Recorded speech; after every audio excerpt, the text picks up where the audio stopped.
मिळवलं बाबा रे. लोकांनी 5 वर्ष करता निवडून दिलंय. जरा कळतात चला कळतात 5 वर्ष उद्या नको बाबा उभा राहू की तुम्हाला काय सम्राट खासदार पाहिजे का नट सम्राट खासदार पाहिजे हे तुम्ही त्या ठिकाणी बघा. ठरवलं तर 1 लाखापेक्षा जास्त मताधिक्य हे 2 विधानसभा मतदारसंघ आरामात देऊ शकतात. जसं बारामती लोकसभा मतदारसंघात ठरवलं तर एकटा खडकवासला विधानसभा मतदारसंघ 1 लाखापेक्षा जास्त मताधिक्य देऊ शकतो. अशा प्रकारचं नियोजन आपण करू शकतो. तसं या 2च्या बाबतीमध्ये आपण सगळ्यांनी केलं पाहिजे. मित्रांनो, मागे देखील तुम्ही खासदार म्हणून ज्यांना निवडून दिलेलं होतं त्यांच्या सभांना मी येत होतो. परंतु 5 वर्ष मध्येच मला म्हणायला लागले, डॉक्टर बोलले की दादा मला राजीनामा द्यायचा. माझं काम नाही खासदार, माझं काम मी सेलिब्रिटी आहे.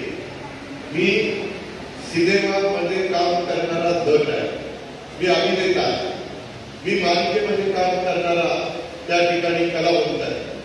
मी नाटक करणारा त्या ठिकाणी कलावंत आहे. आणि त्याच्यामुळे माझं नुकसान होत आहे. मला राजीनामा द्यायचा. मित्रांनो, तुम्हाला मी स्पष्ट सांगतो, मी खरं बोलणारा स्पष्ट सांगणारा कार्यकर्ता आहे. मिळवलं बाबा रे. लोकांनी 5 वर्ष करता निवडून दिलंय. जरा कळतात चला कळतात 5 वर्ष उद्या नको बाबा उभा राहू.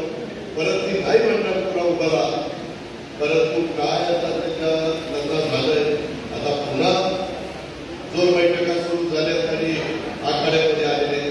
मित्रांनो, खरोखरच मी सांगतो की मला म्हणायचे दादा मी सेलिब्रिटी आहे. त्यांनी किती संपर्क ठेवला आपल्याला माहिती आहे. ते किती अवेलेबल व्हायचे ते आपल्याला माहिती आहे. त्यांना अनेकदा त्यांच्या ज्या सिरियल असायच्या त्याच्या संदर्भात शूटिंग असायचं, त्याच्यावर त्याचा मुंबईला जाऊन लागायचं. तुम्हाला आता हवेली आणि शिरूर लोकसभा मतदारसंघाला ठरवायचं आहे की तुम्हाला काय सम्राट खासदार पाहिजे का नट सम्राट खासदार पाहिजे हे तुम्ही त्या ठिकाणी बघा. मित्रांनो, मागच्या काळामध्ये खरोखर शिवाजीरावांनी काम केलेलं आहे. परंतु त्यावेळेस आमची विचारधारा त्यांची विचारधारा वेगळी होती आणि त्याच्यामुळे आम्ही त्यांच्या विरोधामध्ये भूमिका घेतली. परंतु आपला पुणे नाशिक रेल्वेचा प्रश्न